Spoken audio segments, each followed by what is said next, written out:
Rayon optique.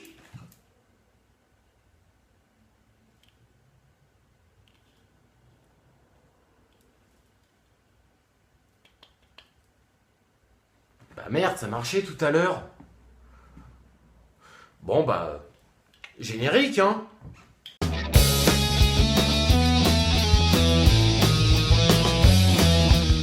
Salut bande de tarlouses. Alors, je me dois de vous le dire, à la base, je comptais pas du tout faire une chronique sur X-Men Apocalypse. Parce que quand j'ai vu la bande-annonce, j'ai eu un petit peu envie de me flageller avec des haricots verts. Mais comme il y a deux sympathiques jeunes hommes qui m'ont proposé de participer à leur critique de comptoir sur leur chaîne YouTube, je me suis dit, on va quand même tenter une chronique sur ce qui semble être un navet en devenir. Et au passage, je vous invite vivement à aller jeter un œil sur leur chaîne. Le concept ?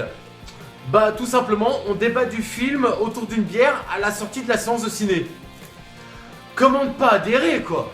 Donc du coup, X-Men Apocalypse, de quoi ça parle? Alors, Apocalypse est le premier mutant de l'humanité et accessoirement le plus puissant. Et aussi immortel grâce à un transfert de conscience qu'il effectue avec d'autres mutants dont accessoirement il récupère les pouvoirs. Le mutant se retrouve prisonnier d'une pyramide après une rébellion du peuple et se réveille un petit peu par accident, j'ai envie de dire. Je dois vous le dire, hein, je partais sur un gros, mais très gros nom. Au final, après avoir vu le film... ça sera juste un nom. Ah ça c'est clair, je me le mettrai pas en DVD lors d'une insomnie, hein. Parce que déjà, Apocalypse est tellement dégueulasse visuellement qu'il ressemble à un mauvais cosplay. Sans déconner, j'ai vu des mecs dans des conventions qui avaient fait des costumes plus ressemblants aux personnages de la BD que ce qu'on voit dans le film. Ouh la Fox, ça vous dirait pas d'arrêter de faire de la merde un petit peu? Le scénario? C'est du bâclé, hein. Je vais pas dire comme d'habitude, mais presque quoi. Ah ça, on est très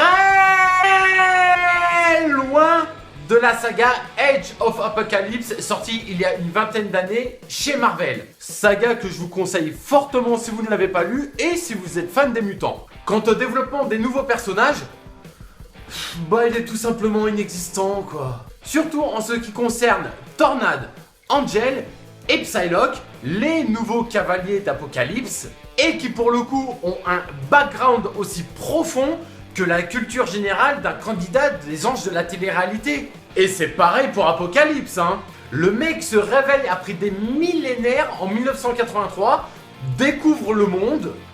J'avoue, quand tu te réveilles dans les années 80, tu peux prendre peur assez facilement, hein. Ce qu'il voit ne lui plaît pas du tout, du coup, il décide de réduire le monde à néant et de rebâtir une nouvelle civilisation. Forcément, hein, ça y est, ça a les pouvoirs d'un dieu, alors forcément, ça prend la grosse tête. Mais malgré ses pouvoirs, je trouve qu'Apocalypse est mal exploité et je l'assimile plus au gourou d'une secte qui fait agir ses sbires, ses cavaliers de l'Apocalypse, à sa guise. Et parmi ces derniers, on retrouve Magneto, incarné par un Fassbender toujours aussi génial et qui, de mon avis personnel, propose les meilleures scènes du film. Mais pas la meilleure. Non, la meilleure scène du film, et ça, je vous préviens tout de suite, ça va pas vous spoiler du tout, c'est l'arrivée de Quicksilver, alias Vif Argent, chez nous, en version française. Vous vous rappelez de sa scène dans le précédent X-Men, Days of Future Past? Ouais.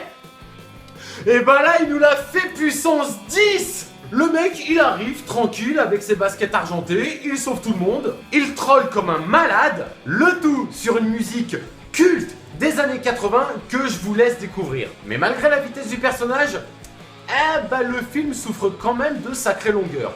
2h20 pour nous raconter qu'Apocalypse se réveille, veut détruire le monde, construit son armée. Quand même quoi. Il y a des moments, on se demande même où le film veut emmener le spectateur tellement ça part dans tous les sens niveau scénario. Et tout ça pour un résultat, on va le dire, assez banal, voire bancal à certains moments. Et ce, dû aux incohérences tellement énormes qu'on les croirait sponsorisés par une fusion entre Maïté, Carlos et Casimir. Et également grâce à du fanservice introduit un petit peu à la zob à 2-3 endroits du film. On l'a tous vu dans la bande-annonce.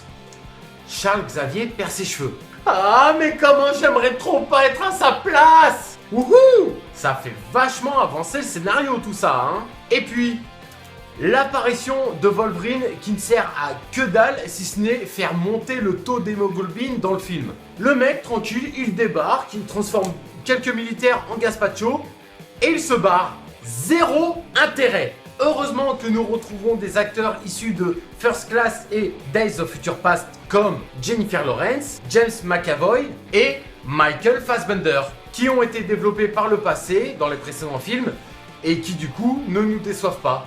Et puis, autre point négatif, mais ça devient un de ces bordels avec toutes ces différentes timelines.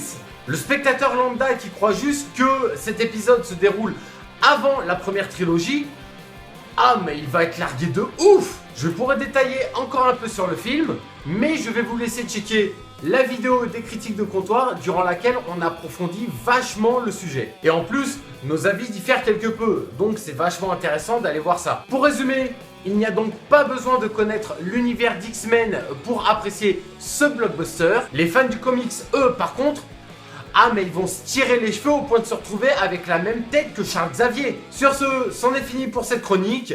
Likez, commentez, partagez sur les réseaux sociaux. N'hésitez pas à aller checker la page YouTube des critiques de comptoir. Et nous, on se retrouve très vite pour une prochaine chronique.